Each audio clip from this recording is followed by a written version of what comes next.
শুনে নাও, আবু বকরের হাতে হাত রেখে ঈমানের কালেমা যদি তুমি বলে নাও, আল্লাহ নবী রাহমাতুল লিল আলামিনের হাতের সঙ্গে হাত রেখে কালেমা পড়ার মতন সওয়াব, জীবনের গুনাহ আমার আল্লাহ মাফ করে দেবে। জোরে বলেন সুবহান, আর একটু জোরে বলেন সুবহান। ও আল্লাহ নবী সাহাবা ওমর, এই কথার উপরে আমার বিশ্বাস এসে গেল।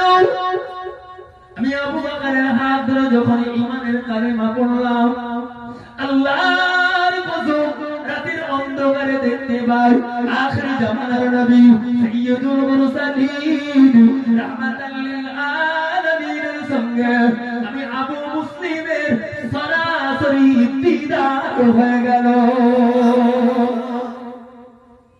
আমি সেই আবু মুসলিম আজ তোমার চমকে দিলেন।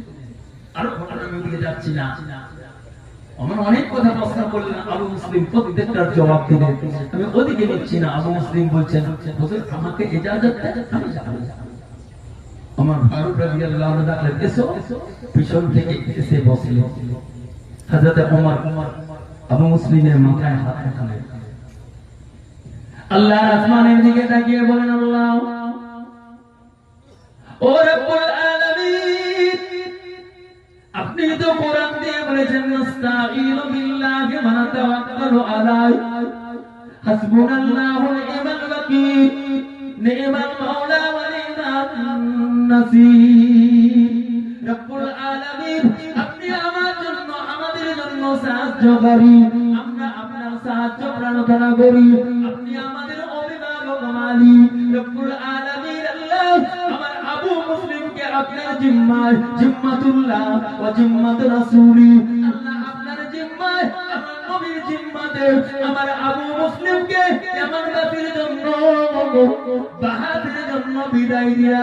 ও রব্বুল আলামিন, আমি ওমর আপনার দরবারে দোয়া চাই, আল্লাহ আমার আবু মুসলিম যদি বেউজ্জতি না হয়, আল্লাহ আমার আবু মুসলিম যদি বেউজ্জতি হয়ে যায়, আমি ওমর বেউজ্জতি হয়ে যাব।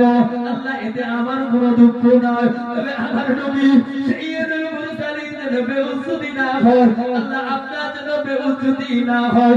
আমার আবু মুসলিমের দ্বারা আমার নবীর সম্মান ইজ্জতকে বড় করবে। আমার আবু মুসলিমের দ্বারা আল্লাহ আপনার সম্মান ইজ্জতকে বড় করবে। আল্লাহ ওই ইয়ামানবাসীর মুখে দেবে আমার নবীর সম্মানকে বাড়িয়ে আবু মুসলিমের মাধ্যম দিয়ে আমার আল্লাহ আপনি যেন ঈমানের কালেমা উড়িয়ে